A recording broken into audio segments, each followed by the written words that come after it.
նոր սարդարապետություն եւ մեզնի ջուրականությունը պարտավոր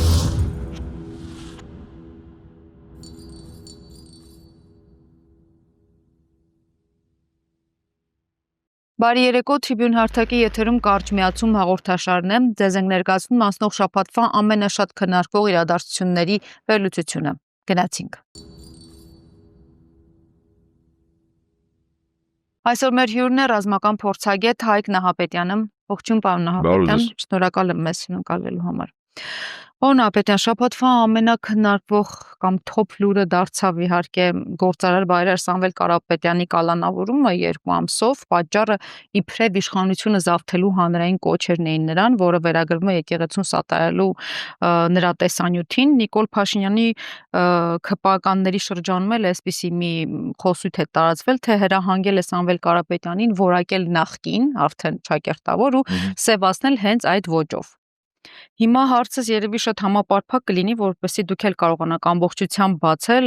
քիչ երկար կհնչի միգուցե, բայց թերևս տամ այդ ամբողջը, որպեսզի վերլուծենք հիմնական։ Սամվել Կարապետյանի կալանավորման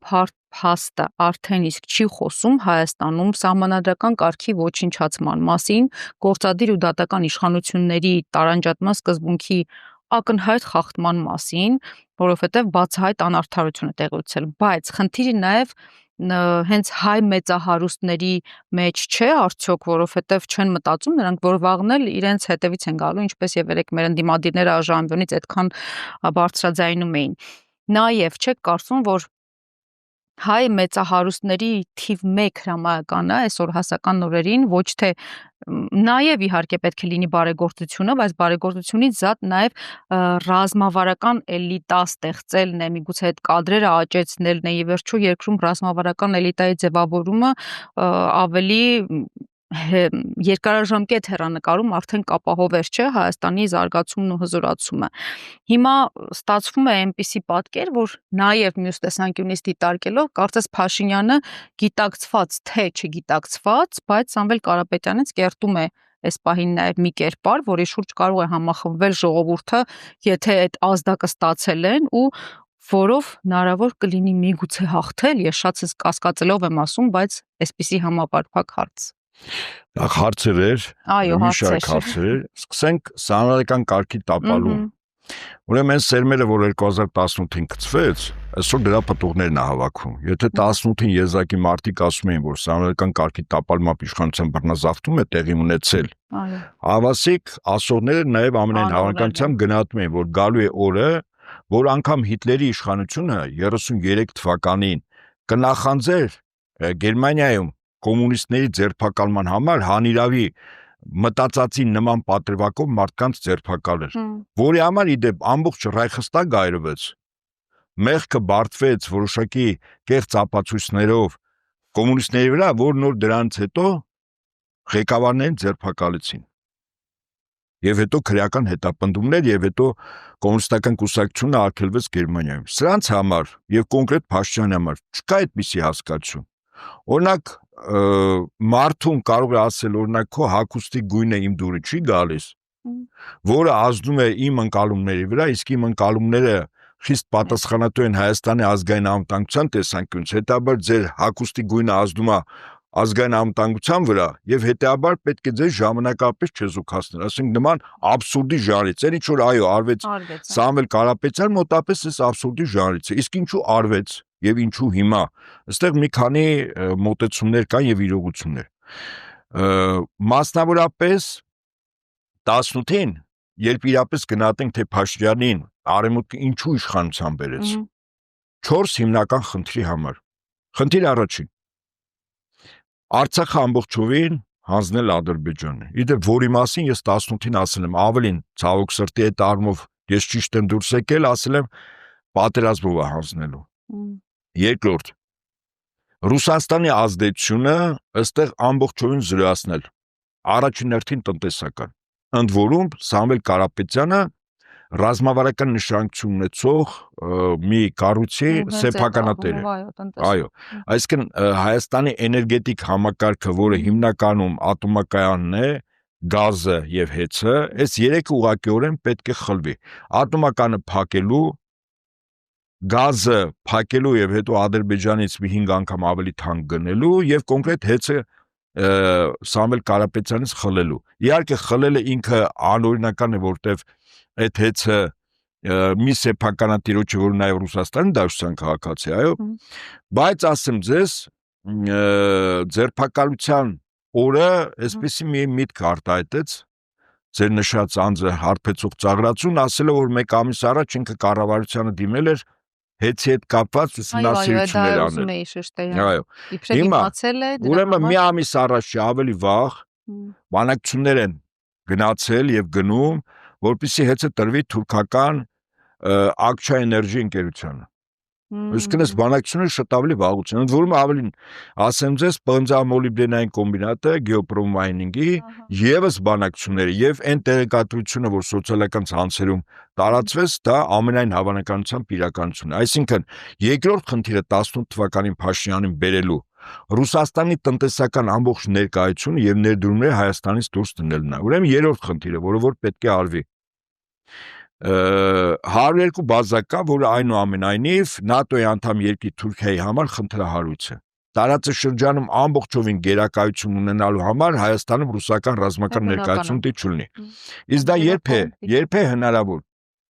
երբ Հայաստանի եւ Թուրքիայի միջև կհաստատվի դիվանագիտական հարաբերություններ, դրանից հետո հաջորդ օրից Փաշինյանը ասելու է 102 բազայի մարտական խնդիրը այլևս իրականություն չի։ Այն ժամանակ դրվել էր, որտեղ կար ՆԱՏՕ-ի անդամ երկիր Թուրքիա, իսկ հիմա, որը մեզ ճշնամի էր, իսկ հիմա հարևան է, բարեկամ է, ինչի անում 102 բազա։ Չեղարկում են պայմանագիրը։ Հաջորդ խնդիրը, որտեղ 18 թվականից Փաշինյանի առաջ դրել էին, դա ասենք այսպես, հա, դիմադրության ինստիտուցիոնալ օղակի ոչնչացումն էր։ Հաշվառները, որ ինքը աշխարհիկ իշխանության ղեկավար է կարգվել, բայց որոշումները մեր պետական ինստիտուտներում չեն կայացում, մարտավարական եւ ռազմավարական։ Ապա այդ միակ ինստիտուտը, որը դիմադրության լուրջ օջախ է, դա Հայ առաքելական Սուրբ եկեղեցին է։ Ավասիկ հիմա իր եւ իր թիմակիցների, այսպես ասեմ, պայքարը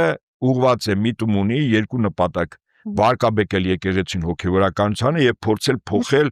Աստծո կողմից օծյալ կարգված վեհապար հայրապետին, որի իրավունքը որևիցե աշխարհական չունի, ընդհանրապես որևիցե մարդ չունի, որտեղ Աստծո որոշումները չի բեկանվում մարդու կողմից։ Այսինքն այս 4 խնդիրը, բայց 4 խնդիրը լուծելու համար նաեւ պիտի իրականացնի կադրային քաղաքականություն։ Այ հիմա մենք տեսնում ենք վերջին մի քանի ամսում կադրային քաղաքականությունը միտված է Ռուսաստանում տարբեր ոլորտներում, առաջնորդին ուժային կառույցներում, լինի բանակ, ԿԱԱՑ, ոստիկանություն, կրթություն ստացած անձանց պաշտոններից այս կամ այն պատրվակով հեռացնելը։ Նույնը նաև ֆինանսական ոլորտի, որտեղ դրվում են բականի երիտասարդներ, անփորձ, որոնք դյուրին կերպով կառավարելի են եւ որոնք կրթություն են ստացել կամ վերապատրաստվել են արմենիական կենտրոններով տարբեր երկրներում, սկզբունքորեն չբացառել, որ նաև դրանց ֆինանս այնտեղ հավաքագրվել է, այսինքն են կամ գործակալ են, կամ ազդեցության գործակալ։ Այս խնդիրների փաթեթն է, որ 18 թվականից Փաշինյանը իրականացնում է։ Արցախի հանձնումը 5 տարում տեղի ունեցավ, 18-ից 23 թիվ։ Հիմա էներգետիկ համակարգ, ես Սամվել Կարապետյանի մասն էլ խոսքը, հավասիկ Սամվել Կարապետյանին ես գնահատում եմ այդպես, քանի որ Հայաստանը ինքը օկուպացիոն տարածք է, թուրք-ադրբեջանական օկուպացիոն ռեժիմի, իսկ օրվա իշխանությունները եւ կառավարությունը կոլաբորանտ իշխանություն եւ կառավարություն են, հետեւաբար Սամվել Կարապետյանը ինքը միգուցե ասածս մեզ լսողների համար որոշակի արտարոց թվա ինքը ռազմագերի է, այնպես ինչպես իդեպ Արցախի ռազմաքաղաքական ղեկավարություն, որոնք այսօր դատվում են բանտում։ Իդեպ մի հետաքրքիր զուգադիպությամբ 2021-ի հունիս 18-ին այն օրը, երբ Սամվել Կարապետյանի խափանման միջոցը կալանք ուրեմն կալանքով տրվեց 21 թվական նույն օրը Սամվել Կարապետյանը դատվել է Ադրբեջանի կողմից այն առումով, որ քրեական հետախուզում է ուրեմն տրվել իր նկատմամբ Հայաստանին, Արցախին ռազմական օգնության մեջ որոշակի մասնակցություն ունենալու համար։ Այո, ես չեմ բացառում սկզբունքորեն, օրինակ Սամվել Կարապետյանը ինչ որ ժամանակ հետո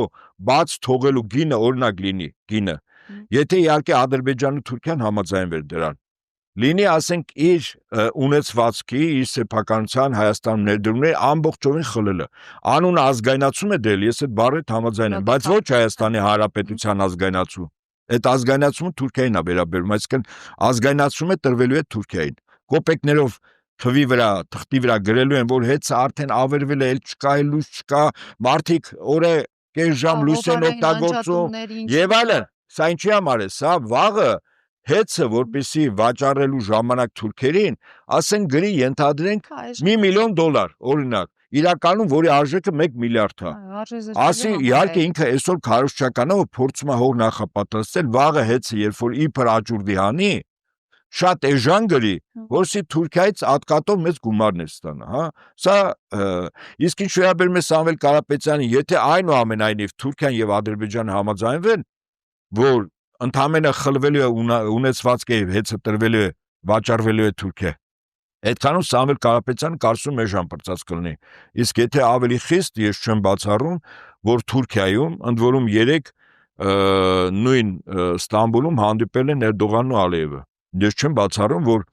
Ալիևը պահանջ դրած կամ հորդոր լինի Էրդողանին, որ այսօր հունիս 20-ին Ստամբուլում Փաշինյան-Էրդողան հանդիպան ժամանակ օրինակ Էրդողանը հորդորի կամ համոզի կամ պարտադրի հոսի Սամվել Կարապետյանին որպես միջազգային հետախուզման սուբյեկտ հանձնի Բաքվին, ասենք իսկ ինչու ոչ, լավ ասենք Ռուսաստանն էլ խիստ կբարկանա, որտեղ նաև իր քաղաքացին է, Սամվել Կարապետյանը երկքաղաքացի է, չէ՞։ Ну 3 երկրի, բայց հիմա կոնկրետ այսպայն Հայաստան եւ Ռուսաստանի մասն է։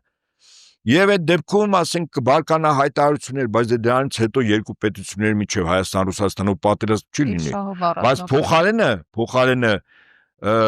մի բան պարզ կլինի, որ Փաշինյանը Հայաստանում որոշում է ամեն ինչ, տեղական նշանակության բոլոր հարցը, իրան տված է այդ լիազորությունը, լինելով երևի երկիր մոլորակի եզակի վախկոտ մարդկանցից մեկը, ինքը իր բնույթով մարդկային ընկալումները շատ վախկոտ է, բայց իրեն տրված այսօր այդ իշխանությունը Թուրքիայի Ադրբեջանի կողմից։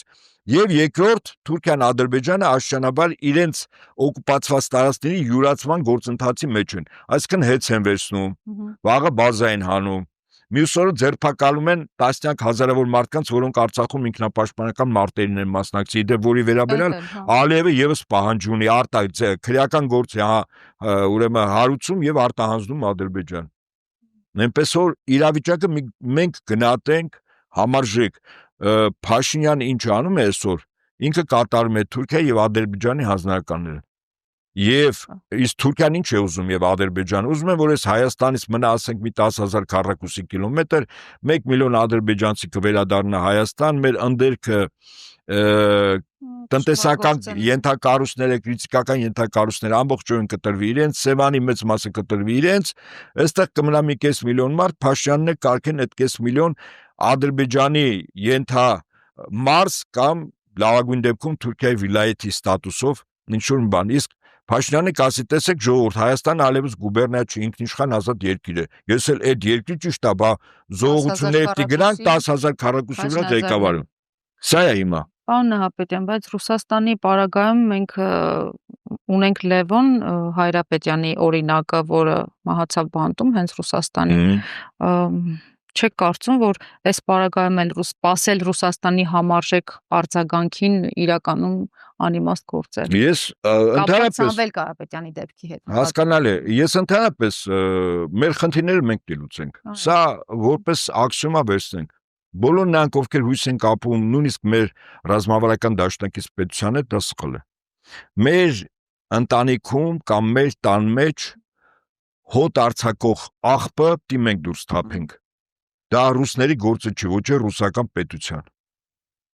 Եվ հետեաբար ես ասում եմ, հույսը նախ Աստծո վրա ենք դնում, իսկ երկրի վրա այն գործերը, որ մենք պարտավոր ենք որպես հայ, որպես Հայաստանի քաղաքացի եւ որպես մարդիկ, որոնք պատասխանություն են կրում Հայաստանի այսօրվա վաղվա համար, մեր երեխաների ապագայի, իրենք պիտի անեն, մենք պիտի անենք։ Մենք անելով, ասեմ այսպես, հա, եթե մենք գնահատում ենք քաղաքական ընդդիմությունը, որ քաղաքական պայքարով կարող է հաղթել, ես համակարծիք չեմ, ավելի խիստ որակումներ չեմ ուզում տալ եթերում, թեև անձնական հանդիպումներում խիստ որակումներ տալիս են։ Քաղաքական պայքարով օկուպացված տարածքները չեն ազատագրվում։ Իդեպ օկուպացված տարածքներից ոչ զինված ապստամբությամբ։ Եթե ասեմ ձեզ, մեր փողոցներում հայտնվում են Ադրբեջանի, Թուրքիայի պարեկները, որոնք պարեկություն անեն հայ ոստիկանների հետ, այո, մեր պայքարը կլինի զինված, որտեղ իմ երկիրը արդեն զենքով եկել նվաճել են։ Բայց քանի որ այդ վիճակը չի, օկուպացված տարածքից ազատագրման դասական օրինակ կա։ Դա Հնդկաստանն է, Գանդիի շարժումներ, որտեղ քաղաքացիական անհնազանդություն, չվախենալ ոչ ծեծվելուց, ոչ մեռնելուց, որտեղ երկիրը օկուպացված էր, այսինքն ժողովուրդը իր անհնազանդությունն է ցուցաբերում իշխանությունների հանդեպ։ Դրանով իշխանությունը գործնականում իշխանություն չի ունենում մարդկանց վրա։ Պետական հաստատությունները, կառույցները չեն աշխատում։ Բայց եթե կհիշեք ներողություն, նույն ճակերտավոր հեղափոխության ժամանակ Փաշինյանը շատ լավ չարչերքեց Գանդիի կերպարը իրականում շատ օգտագործեց եւ նրա կերպարը եւ նրա խոսույթը եւ նրա գաղափարախոսությունը Իհարկե, որտեղ դա դասական է։ Այսինքն ինքը տեխնիկով եկավ, չէ, իրեն ասել են, որ դա նախորդ պատրաստված ավելին Փաշինյանին աղանդավորներ Հայաստանի մի շարք կառույցներ բերում էին որպես նոր Մովսես, որը հայ ժողովրդին փարավոնի այն է Լևոն Սերժ Սարգսյանի եւ Եգիպտոսի իդեմս Հայաստանի Հանրապետական կուսակցության այս ծրկությունից հանում է։ Իհարկե մարդկանց խաբեցին, բայց ես ասում դա դասական է։ Հայաստանում իշխանությունը իշխանություն չունա, իսկ դրա համար Հայաստանում պետական հաստատությունները բացի առաջին անհրաժեշտության եւ կարևոր նշանակություն ունեցող, ասենք, ոստիկանության, ազգային անվտանգության ծառայության, շտապօգնության բուժ հաստատություն դրանք դե աշխատեն, բայց մնացած այս իշխանությունները չպետք է ենթարկվի։ Սա է միակ ձևը, քաղաքացիական անհնազանդություն եւ երկրում ստեղծի երկիշխանություն։ Վերևինները չեն կարող, ներքևինները չեն ուզում, հայտնի դասականի հայտնի ձևակերպումը։ Իսկ եթե մենք մտածում ենք, որ չենք վստահում փողոցային կամ խորհրդանական պայքարով հաջողության կհասնենք, ահավասիկ Սամվել Կարապետյանի ձերբակալումը, իսկ ես ասում եմ գերեվարումը, սրա այդ իմ նշած թեզի ճշմարտացությունն է հաստատում եւ քաղաքական պայքարի ձախողումը, որտեղ ամբողջովին ապօրինի ձևով չէ ձերբակալվեց Սամվել Կարապետյանը։ Հիմա եթե ընտրություններ անեն, ընտրություններում ընդդիմությունը հավաքի 99%, ձեզ վստահեցնում եմ, վերջում հաղթելու է Փաշինյան Նիկոլի կուսակցությունը։ Վստահեցնում եմ ձեզ, որտեվ այդպես են նկարելու։ Բողոքես փողոց դուրս գաս հունիս 12-ը անելու։ Հունիս 12-ից հետո փոխանակ ասենք տասնյակ ոստիկաններ քրեական հետապնդման ենթարկվեն ապօրինությունների համար։ Իսկ հիմա քրեական հետապնդման ենթարկում են ցույցի մասնակիցները։ Նույնը արվելու է ընտրություններից հետո։ Իրենք թիվը նկարելու են, նորից եմ ասում, 99% ընդդիմությունը հավաքի, բայց հաղթողը դառնալու է Փաշինյանը։ Ծուռ հայելիների երկրում ենք էլի նրանք։ Օկուպացված, այ քաղաքագիտական տերմինով այս տարածքը կոչվում է օկուպացված տարածք, իսկ ավելի մեղմ որ ասեմ, Հայաստանը ամբողջովին գտնվում է արտաքին կառավարման ներքո։ Միակ խանգարող գործոնը արտաքին կառավարման ռուսական 102 ռազմակայանն է եւ իր տնտեսական ներկայացվածությունը Հայաստանում, հիմնականում էներգետիկ, այո, սա էլ փորձում են խլել։ Թուրքիայում, Ադրբեջանում ցույցեր են անում, որ ատոմականը փակեն, ճիշտ է։ Ինչու՞։ Որտեղ ատոմականը մեր երկրի էներգետիկ համակարգի հոսանքի արտադրության 40%-ն է տալիս, այսինքն իրականում մեր էներգետիկ ինքնիշխանության 40%-ը ապահովում է մեր ատոմականը, որը կախված չի ոչ ճանապարհից, ոչ գազից։ Ռուսները ուրանը տալիս են, իրենք է սպասարկում են։ Հիմա սա իհարկե մեզանից դիվերսնես, որպեսզի մեզ նստացնեն ադրբեջանական գազի վրա, որ պայն պետք լինի գազը փակեն։ Իդեպ այդ փորձը կա։ Շուշիում երբ ադրբեջանցիներն են 44 օրից հետո ցանկացած ժամանակ Ստեփանակերտ մտնող գազամուղը իրենք փակում էին։ Ավելին, իրենք պայթեցրել են եւ ինչպես ասում են Վեննայի են մտել, այդ գազը իրենք էին օգտագործում։ Հիմա նույնն է ստղա լինելու։ Եվ պատական չի, որ Փաշինյանի շրջապատում կան մարդիկ ասում են ինչ է եղել, պետք լինի Ադրբեջանից գազը կգնենք։ Ասենք մի 5 անգամ ավելի թանկ, այսօր Հայաստանը գնում է աշխարհում եզակի էժան գներով։ Հիմա օկուպացիոն երկիրը փորձում է օղակը սեղմել բոլոր ուղղություններով։ Այդ թվում նաև դիմադրության օջախ հայ մեծահարուստ բարերարների նկատմամբ։ Սամվել Կարապետյանի ապօրինի ազատությունը զրկելով, սա մեսիջը բոլոր այն մեծահարուստներին, որոնք կփորձեն ենթադրենք պաշտպանել մեր եկեղեցուն, մեր երկրի ազգային պետական շահը։ Ինքը ասելու է բոլորին շորի գույնի, աչքերի գույնի, մազերի գույնի պատրվակով ինքը ձերբակալու է եւ նստացնի, որտեվ իրեն տրված է այդ իրավասությունը, ոչ թե որ ինքը այդքան քաջա, այդքան խորագետ է, չէ։ Լրիվ հակառակը։ Բայց այդ կարգի մարդկանց որպես գործակալ ժամանակին հավաքագրում են եւ հիմա տվել են իշխանություն։ Ժողովուրդը ընդդիմանում է, ոստիկանական մահակ է ստեղծված։ Այդ ոստիկանների թիմը աստղաբաշխական արագությամբ երկրաչափական պրոգրեսիայում չի աճում։ որտեղ մահակ դիլնի ժողովրդի գլխին այդ մարդկանց հետ շատ փոխտած, որը այդ շատ գումարի դիմաց ինքը հասարակ քաղաքացուն, զոհվածի ծնողին, ես ասում եմ իշխանափոխությունից հետո առաջինները բանտերում փտելու են բոլոր են ոստիկան ու հրաման տվողները, ովքեր մեր զոհվածների ծնողներին երրաբլուրում այդ արարքը կատարեցին, բոլորը անխտիր նստելու են մինչև վերջին խազը, ոչ մի ներում բեկում չի լինելու, ով զոհվածի ծնողի հանդեպ այդ բանն արել, հրաման տվող Նիկոլից սկսած, այն ոստիկանապետից, որ հիմա Ամերիկայում գնաց է վերանգել, ինքը մտածում է, որ այնտեղ մնալու է, ականջներից բռնած հետ ենք բերելու, ու գնալու է բանտում փտի, համապատասխան կամերում, ինքը գիտի, որ կամերում, սենց բաները պիտի չներվի, եւ այդ իրավիճակում այդ իրողությունները գնահատականը մեր քաղաքական ընդդիմությունը համարժեք դիտա, եթե համարժեք չի տալիս,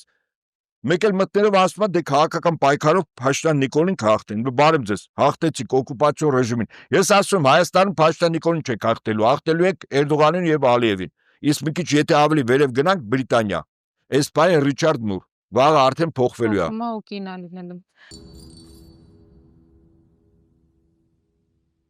Գնանք Թուրքիա, Նահապետյան, չնայած պաշտոնապես Թուրքիա բանն է գնում, հարբեցող ծաղրացումն է գնում, ես չեմ գնում, ոչ էլ մենք։ Թեմայով գնանք, այո։ Թուրքիա միջուկային պատերազմից 5 պակաս երկրի հարևանությամբ ենք ապրում ու չնայած ինչքան էլ պաշտոնապես հրաժարվում են օրակարգը հայտնել Փաշինյանի Թուրքիա գնալու, ամենայն դեպս լիքը վերլուծություններ ունենք արած արդեն ու մեկնում է մի երկիր, որի հետ չունենք դիվանագիտական հարաբերություններ, այդ պարզ է, բայց ՔՊ թիմում էլ են արդեն երեկվանից խոսակցություններ են շրջանառվում, որ հնարավոր է համաձայնություն կնքվի կամ նախնական փաստաթուղթ ստորագրվի այս թվացial խաղաղության վերաբերյալ։ Ալիևն էլ արդեն, ինչպես նշեցիք, Թուրքիայում է, հաստատ պայմանավորվածություններ ձեռք են բերել։ Հիմա զուտ վերլուծենք, քանի որ մեր զրույցի պահին նույնիսկ դեռ հանդիպումը չի կայացել, բայց եթե ինչ-որ բան լինի, մենք անպայման կանդրադառնանք հաղորդման ներսում դա կներառենք իհարկե։ Այստեղ մի ուրիշ հետաքրքիր բան եմ ուզում գրել, ներկայացնել, որովհետև պոլիտիկայի վերլուծությունն է, համենայն դեպս դուք հաստատ տեղյակ կլինեք սրանից, որ նախքան Փաշինյանի Թուրքիա գնալը մեր արտգործնախարարության պաշտոնական խումբը արդեն այնտեղ տեղակայված եղել Վահան Կոստանյանի գլխավորությամբ Անկարայում, այնտեղ հանդիպել են էլի տեղակալի հետ արտգործնախարարության։ Հիմա հայկական կողմից ինչ եմ ուզում ընդգծել, որ այնտեղ մասնակցել է մի պաշտոնյա, որի ներկայությունը բավականին հետաքրքիր շերտեր է բացում ու ցույց է տալիս այս նախկին ու ներկա իշխանությունների չակերտավոր թուրքական գծի շարունակությունը ու այն աստիճան նույնն են այդ համակարգող անձինք, որ ակամայից էլի հարցեր են առաջանում։ Խոսքը այստեղ նշեմ Նաիրի Պետրոսյանին է վերաբերում, որը արտգործնախարարության քարտուղարության խորհրդականն է եւ այնտեղ հիմա ասեմ Սերժ Սարգսյանի ժամանակ եղել է Շվեյցարիայում դեսպանորդ, այս պահին Նաիրի Պետրոսյանը, որը ֆուտբոլային դիվանագիտության նաև դեսպանորդներից էր, բանագնացներից էր, այնտեղ հիմա նշանակված է Սևծովյան տնտեսական համագործակցության կազմակերպությունում Հայաստանի մշտական ներկայացուցիչ, նստավայրն էլ Ստամբուլն է, ըստ էության կատարում է դեսպանի պաշտոն, ապահովում է հայ-թուրքական իշխանությունների կապը։ Հիմա նա միակը չէ, ինչպես նշում է նաև թերթը եւ բոլորս էլ գիտենք, որ վստահություն է վայելում միաժամանակ Սերժ Սարգսյանի Նիկոլ Փաշինյանի մոտ։ Հատկապես հայ-թուրքական բանակցությունների հարցում նման կադրային շարունակականությունը իրոք հատկանշական է եւ իրոք ինձ մոտ էլ է շատ հարցեր առաջացնում, մանավանդ երբ վերջերս Սերժ Սարգսյանը այսպես շատ հպանցիկ չպատասխանեց այդ հարցին էլ, որ ասացին ոնց դուք տեղյակ չէիք, որ ԱԱԾ-ն ձեզ չէր զեկուցել, որ իրենք թուրք գործակալներ էին, ասեց ոչ, ԱԱԾ-ն ինձ ոչինչ չէր զեկուցել։ Այսինքն ինչ է ստացվում, պարոն Նահապետյան։ Այսինքն Սերժն ու Նիկոլը նույն դաշտից են, ինչ պարտիա է սա այս պարագայում։ Եկեք ես ավելի շուտ քան որ Թուրքիայի մասին է խոսքը գնում, հա։ Ուրեմն Հայաստանի Հանրապետության 3 նախագահների ժամանակ էլ Հայաստանում բարձրաստիճան մի շարք պաշտոնատար անձինք կողմ են եղել Թուրքիայի հետ հարաբերությունների ստեղծմանը։ Սա չի վերաբերում միայն Սերժ Սարգսյանի կառավարման տարիներին կամ ձեր նշած անձի։ Ես օրինակ որսի ասածս այդպես վերացական չունի, առարկայական օրինակ եմ բերում, որը անձամբ այդ խոսակցությանը ես եմ ներկա եղել։ Ուրեմն Թուրքիայի նախագահ Օզալ կար, որը մահացել է ժամանակին եւ հորդորում էին Լևոն Տեր-Պետրոսյանին որոշ իր շրջապատի մարդիկ, որ անպայման Օզալի հուղակավորությանը Հայաստանից պատվիրակություն գնա։ Մարդիկ կային, որոնք, այո, Լևոն Տեր-Պետրոսյանը սկզբում մերժում է դա։ Հետո իր ամենամոտ շրջապատից մի անձ համոզում է, հաստատներ է բերում, որ ճիշտ է, որ Հայաստանը անպայման ներկայացություն ուղարկի Թուրքիա մասնակցի եւ որը նաեւ այսպես ջերմ հարաբերություններ պետք է ստեղծի։ Ես ասեմ, այդ անձը, որ համոզել էր Լևոն Տեր-Պետրոսյանն, այդ բավականին բարձր ստատուս ուներ, չերևացող ստատուս, պատմել է ինձ։ Կարող եմ անուն ազգանվել ասել, գաղտնիք էլ չի, որի զավակ է իդեպ Նիկոլ Փաշինյանի գլխավոր խորհրդական դարձավ։ Եթե գաղտնիք չի ասում եմ, Արսեն Խարատյանի մայրը, Հրանուշ Խարատյանը։ Այսինքն, ինչ որ ասում եմ, սա Սերժ Սարգսյանի հետ կապվում է այնքանով, որքանով։ Ավելին ասեմ, օրինակ, Հայաստանում կառավարիչ նշանակած զուգընկերներ կան։ Փաշինյան Նիկոլ, Աննա Հակոբյան։ Հիմա Աննա Հակոբյանի հետ աշխատում է մի մարդ Թուրքիայից, որը 90-ականների սկզբներից աշխատում է Լևոն Տեր-Պետրոսյանի թիմի հետ։ Այդ նույն մարդը հիմա, որը կուրացիա էր անում այն ժամանակ եւ ներկայացուցիչներ, հիմա Հայաստանում Սերժ Սարգսյանի եւ Ռոբերտ Քոչյանի կառավարման տարիներին չկային, որտեղ Թուրքիայի հետ առանձնապես տենց հարաբերություններ չկար, միայն ֆուտբոլային դիվանագիտության միշտրիխ եղավ, Ռոբերտ Քոչյանի ժամանակ ընդհանրապես չկար, բայց այդ անձը 90-ականների սկզբներին օրինակ խիստ ջերմ հարաբերություններ, նաեւ բիզնես հարաբերությունների մեջ էր, հայ-թուրքական տնտեսական հարաբերություն ստեղծման Սամսոն Օզարարատ, ինքը ասում են ազգությամբ հայ է։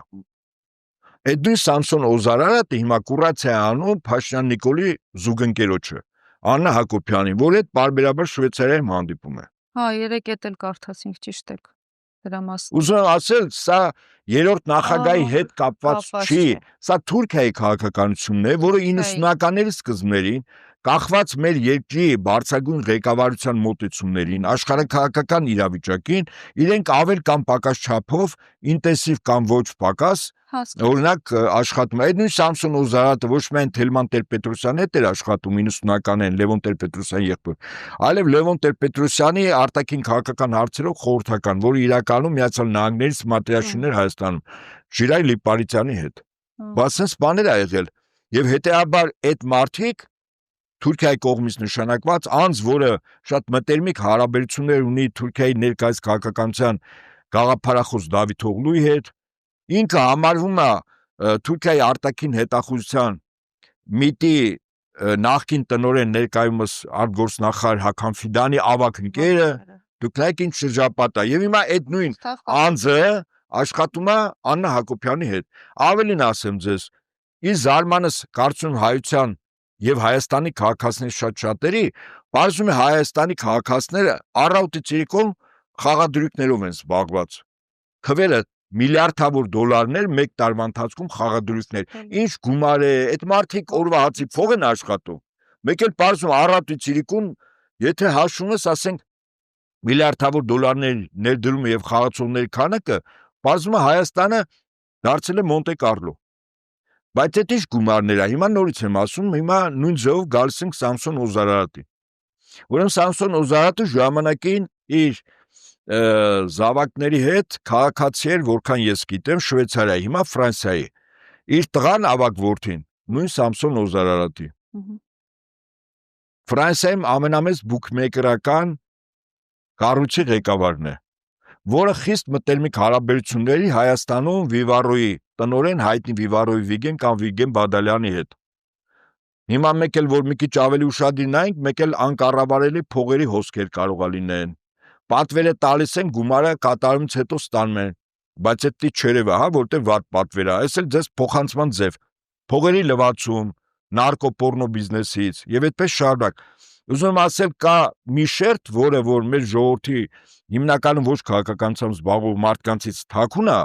բայց եթե տեղ եկել է, պահ եկել է, հիմա մենք ասում ենք, այդ ձեր նշած անձը, որը ժամանակին Սերժ Սարգսյանի մոտ աշխատել է, այդպիսի մարդիկ աշխատել են, ասենք, առաջին նախագահից սկսած։ Ասում եմ, ես փաստացի ասում, Սամսոն Օզարարատը աշխատանքային գործնական հարաբերությունների մեջ եղել Լևոն Տեր-Պետրոսյանի եղբոր է, Թելման Տեր-Պետրոսյանի հետ։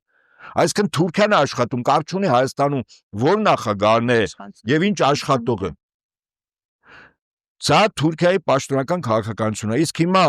այս հարբեցող ծաղրացում, որ գտնում է այսօր Թուրքիա գնալ, չգիտեմ գնացել է թե չէ։ Արդեն գնացել է։ Ինչ նախապայմանների սպասենք հերթական։ Ես ասեմ մի քանի խնդիրներ, հա, մի քանի խնդիրներ։ Նախ ինքը այդտեղ ցույց է տալու, որ այս ասող տղեն ինքն է այստեղ։ Շեֆին զեկուցում է, որ ինքն է, իր դեմ խաղ չկա, եթե պետք լինի մազերի կամ հագուստի գույնի անդուր լինելու պատրվակով մարդու անազատության մեջ պայի, զրկի ազատությունից ինքը հետ էլ կանի, ինքը խնդիր չունի։ Եկեղեցու դեմ պայքարով ինքը Սամսոն Օզարատի հայտնի կամ ոչ անհայտ հորդորից կամ խիստ խոսակցությունից հետո սկսեց պայքարը եկեղեցու դեմ։ Մի հետաքրքիր փաստ ասեմ։ Վեապար Հայրապետի Շվեյցարիայի Բեռն քաղաքում այդ հայտնի Արցախի հոգևոր մշակութային պատմական ժառանգության պահպանության հետ կապված հայտնի համաժողովում Վեապար Հայրապետի ելույթից եւ ընդունած բանաձևից հետո պարզում է Նիկոլ Փաշինյանը որևիցե կեցված չի դրսևորել եւ առաջին կեցվածքը դրսևորում է սոցիալական ցանցում Facebook-ում ով ոչ ավել ոչ պակաս իր զուգընկեր Աննա Հակոբյանը։ Ինչու՞։ Որտեվ զանգը ամենայն հավանականությամբ Նիկոլը չի ստացել, Աննան է ստացել նույն Սամսոն Օզարատից։ Հիմա սա ինչի համար եմ ասում։ Ուրեմն ամենայն հավանականությամբ, քանի որ Հայաստանը ամբողջովին պիտի տրվի Թուրքիային, թե ինչ սահմաններով դա էլ Ալիևը կորոշի, որտեվ Ալիևը 300,000 նախնական ուրեմն ադրբեջանցիներ պիտի վերադառնալ պահին պարզան, որ այդ 300,000 ունեն նաև ժառանգներ, ասենք 1 միլիոն։ 1 միլիոն մարդ որտեղ պիտի ապրի, հո երկնքում չի ապրելու։ Տարածքներ պիտի տրամադրեք աշխատանք, անվտանգություն այդպես շարունակ։ Միջանցք պիտի տրվի, վստահաբար պիտի տրվի։ 102 բազամ պիտի հանվի։ Հայաստանի էներգետիկ ամբողջ ռեսուրսը Թուրքիայում պիտի տրամադրվի։ Ռևանշիստական ուժերը պիտի չեզոքացվեն, առաջին հերթին Մայրաթոր Վեապար Հայրապետի չեզոքացվեն։ Դիմադրության մյուս օջախները, որոնք ռևանշիստական են կոչվում, պիտի չեզոքացվեն։ Մի 10-20,000 մարդու ցուցակ սրանք կտանք, ասեն, սրանք են մարդիկ առավել ակտիվներ են, որոնք Արցախում ինքնապաշտպանական մարտեր են կազմակերպել եւ մասնակցել, ձերբակալել, արտահանձնել, մեր հանքերում մարդիկ պիտի աշխատեն։ Այն ինչ որ ես ասում եմ, հեքիաթի ժանրից չի։ 18-ին է բաներ ասում, մարդիկ հաճախ մտածում են հեքիաթ են պատմում։ Եկավ այսօրը ցավոք սրտի։ Եվ հետեւաբար մենք եթե իրավիճակը ճիշտ են գնահատում, թե ինչ է անում Թուրքիան, Ադրբեջանը, եւ այս Իրանի հայտնի դեպքերի հետ կապված կարծում հարց կտակ, ես կպատասխանեմ, մեր մոտ ճգնաժամային ֆորս մաժորային վիճակ է։ Եվ հետեւաբար մի խնդիր պիտի դրվի օկուպացիոն ռեժիմի տապալու, որի ներկայացուցիչը կամակատարը, ես ասում եմ Թուրքի շունը, Փաշինյան Նիկոլն է, ընդ որում ոչ վիրավորական, ինքը թուրք բառից, որ իրան ասում են չի վիրավորվում, չէ, հրապարակով, իսկ շունը սովորաբար կենդանի է, որը հոմանիշ է շատ մի լավ դրական կարևոր հատկանիշի, հավատարմության։ Այսինքն Թուրքին հավատարիմ ծառայող կամ կամակատար անձ, ես էլ ասում եմ Թուրքի շուն Նիկոլ Փաշինյան, եւ այդ շունը ստեղ ամեն ինչ անել է, որ Հայաստանից հտառնել չմնա։ Թե ինչու, ինչ մոտիվացիայով, դա էլ հարց է։ Կարծում ձեր հարցերին պատասխանեցի եւ աշճանաբար մենք մոտենում ենք դեպի մեր տարածաշրջանում տեղ ունեցող ռազմական գործողությունների։ Որովհետև Իրանում իրոք վիճակը էլի օրհասական է, էլի շատ հակասական տեղեկություններ են գալիս, որովհետև հիմա միջազգային ասպարեզ գնանք, Թրամփը ասում է շատ անելանելի վիճակում է իրոք հայտնվել, որովհետև մի կողմից վախենում է կորցնել իր խաղաղարարի դեմքը, այսպես ասած, քանի որ եկավ ասես չէ, հաջորդ օրը հեսա ռուս-ուկրաինական պատերազմը կավարտվի, հիմա էլ սա է, միջուկային ծրագիրը խափանվեց, միջուկային բանակցությունները Իրանի հետ խափանվեցին, բայց էլի իբրև ասում է հույս կա, որ դեռ կշարունակվեն, ամեն դեպքում այդ թելը չեն կտրում դեռ Իրանի հետ, բայց մենք տեսնում ենք ինչ է կատարվում Իրանում ու այստեղ մեր սահմանային անվտանգության ընդհանրապես երկրի անվտանգության խնդիրն է կոնկրետ Սյունիքի դարպասներից, Մեղրի անցակետում արդեն քանի օր շարունակ, արդեն 9-րդ օրն է կարծեմ, բայց մի 3-4 օր է, որ շատ մարդկանց հոսքը չի դադարում, թեպետ եւ զբոսաշրջիկներ են այնտեղ, արդեն ասում են, որ խոսքա, որ իրանցիներ են սկսել մտնել Հայաստան ու մենք պետք է նույնիսկ պատրաստ լինենք իրանցիներին ընդունելու, եթե սկսվեց Թրամփը հայտարարեց, չէ, ամբողջ Թեհրանը տարհանեք, էվակուացրեք, այսինքն դա նախազգուշացնող բան էր։ Հիմա Իրանում էլ արդեն քննարկում են էլի մի գլոբալ հարց Հորմուզի նեղուցը փակելու հնարավորությունը, որը էլի տնտեսական հարված կհասցնի։ Անկեղծ ասած, այսքանի մեջ վեր կենալ գնալ Թուրքիա, չէ, ես հասկանում եմ, արդեն մենք վերլուծեցինք ու հասկացանք ինչի անա Թուրքիայում։ Նախ ինքը չի գնաց, իրան կանչել են, այո, հրավիրել են, այսպես ասած, հրավիրել են, ինչպես հրավիրեցին Էրդողանի երթմնակալության ու բոլորը խորհրդվեցին, որ նա գնա Էրդողան։ Իդեպ ես իմ նախորդ խոսքին մի փոքր լրացում անեմ, հին ժամանակներում, երբ պատերազմներում մեկը հաղթում էր, մեկը պարտվում էր, պարտվող երկրի թագավորը, եթե իր հավատարմությունն ու հպատակությունն է ցույց տալիս հաղթող կողմին, սովորաբար բացի նվերներից նյութական, նաև զորահրամանատարի գլուխ է տանում։ Օրինակ Մխիթար Սպարապետի գլուխը այդպես տարել են։ Ես ասեմ ձեզ, Սամվել Կարապետյանի ձերբակալումը ենթատեքստով դե 21-րդ տարում հիմա գլուխ չեն տանում, սա ավելի շուտ սրա նշան է, որը Ռուսաստանի քաղաքացի, որը եկեղեցու պաշտպան, բարերար, մեծ հեղինակություն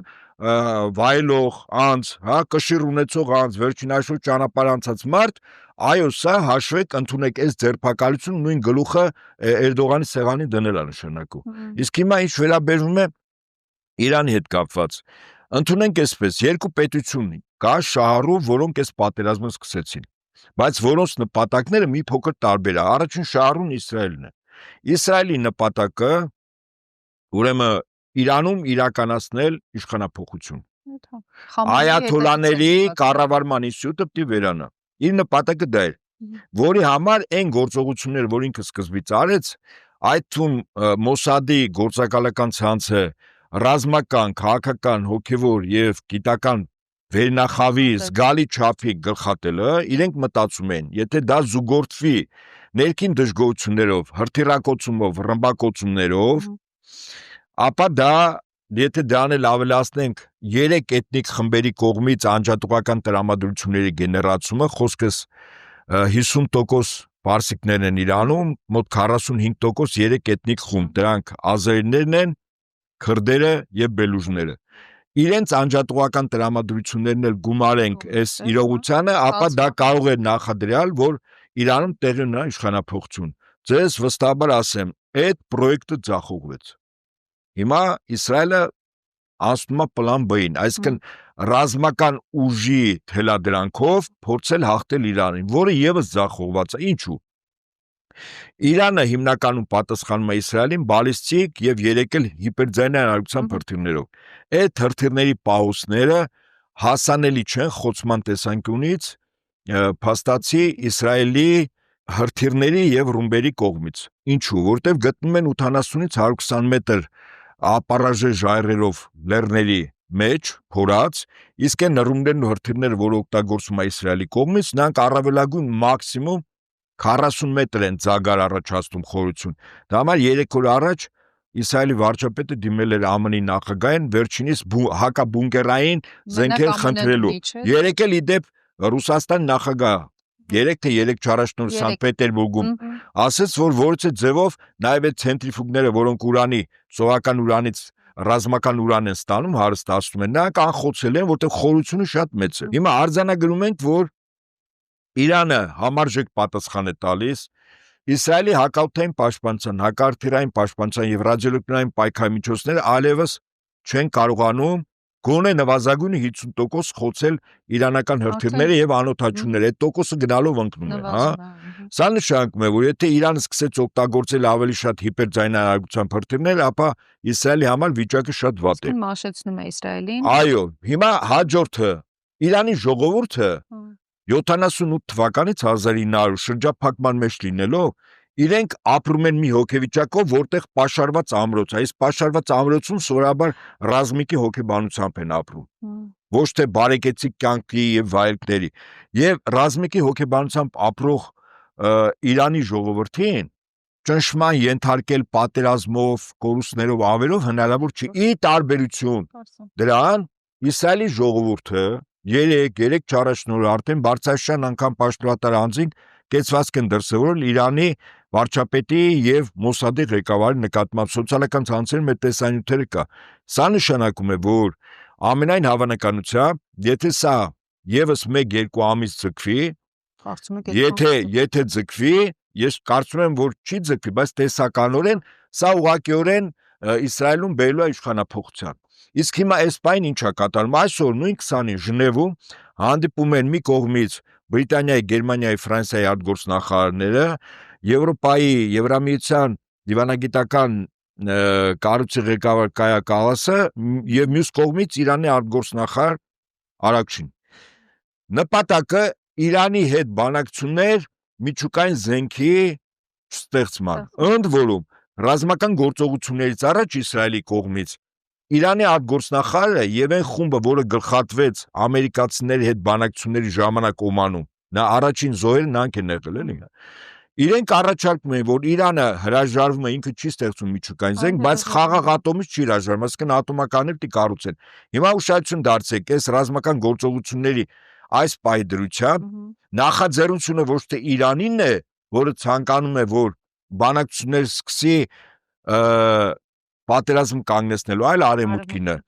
Իսկ սա ինչ է նշանակում։ Սա նշանակում է, որ Արևմուտքը այնուամենայնիվ Միացյալ Նահանգները եւ Իսրայելը հասկացել են, ուղղակի իրենց ներկայացուցիչները եվրոպական այդ 3 երկրների արտգործնախարարներն են։ Իրենք հասկացել են, որ Իրանին ոչ ժողովրդին, ոչ ռազմական ղեկավարությանը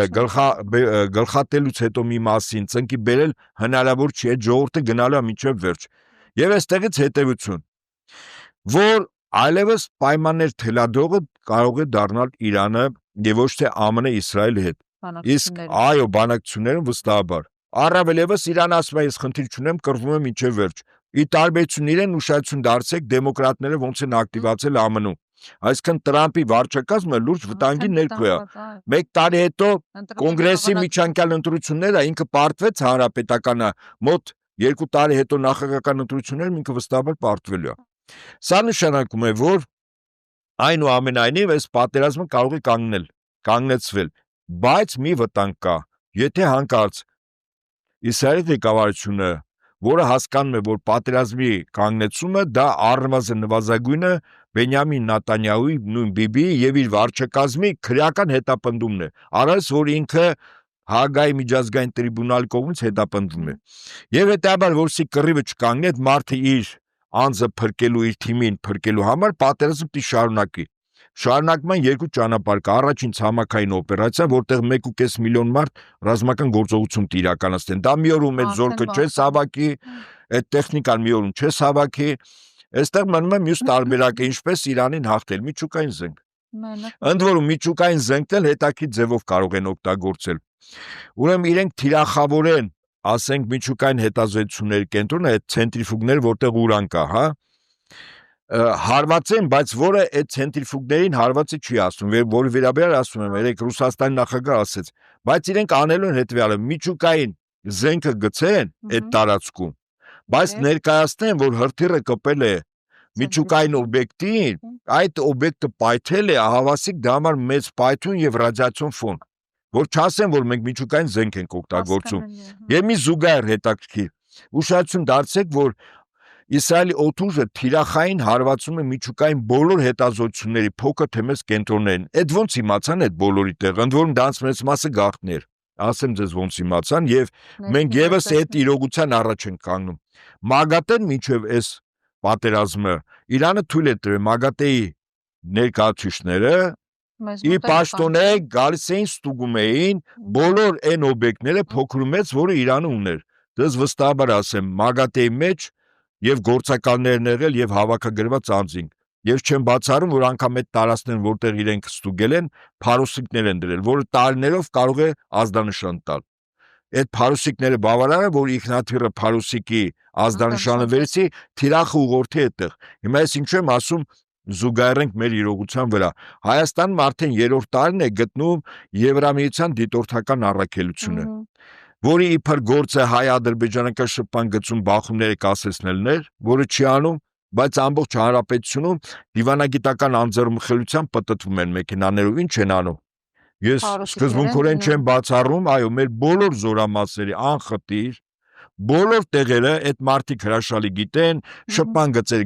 գիտեն որտեղ հրթիռային համալիրներ ունենք եւ այլն, եւ այդ բոլոր տեղերում նախ նկարում են, պահը գա փարուսիկները կդնեն, եթե Ադրբեջան-Հայաստան դեմ կրկին ռազմական գործողություն աներ, ժամանակ եթե թիրախային սկսեն բոլոր տեղից հրթիռները կպնել, չզարմանաք թե այդ հետախույզությունը Ադրբեջանի ոնց աշխատեց։ Ես էլ ասում եմ, հաշվառները, որ Եվրամիության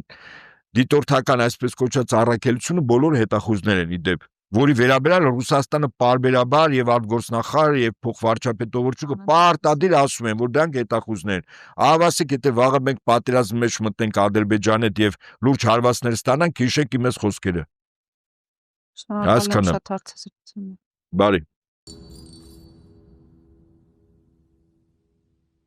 Սիրելի հետևորդներ, եղեք ակտիվ մեր Facebook-ում, YouTube-ում, նաև Patreon-ում անցնող շաբաթվա անցուդարձին մշտապես տեղյակ լինելու համար։ Կհանդիպենք։ Նոր միջոցառարապաշտություն եւ մեզնի յուրաքանչյուրը պարտավոր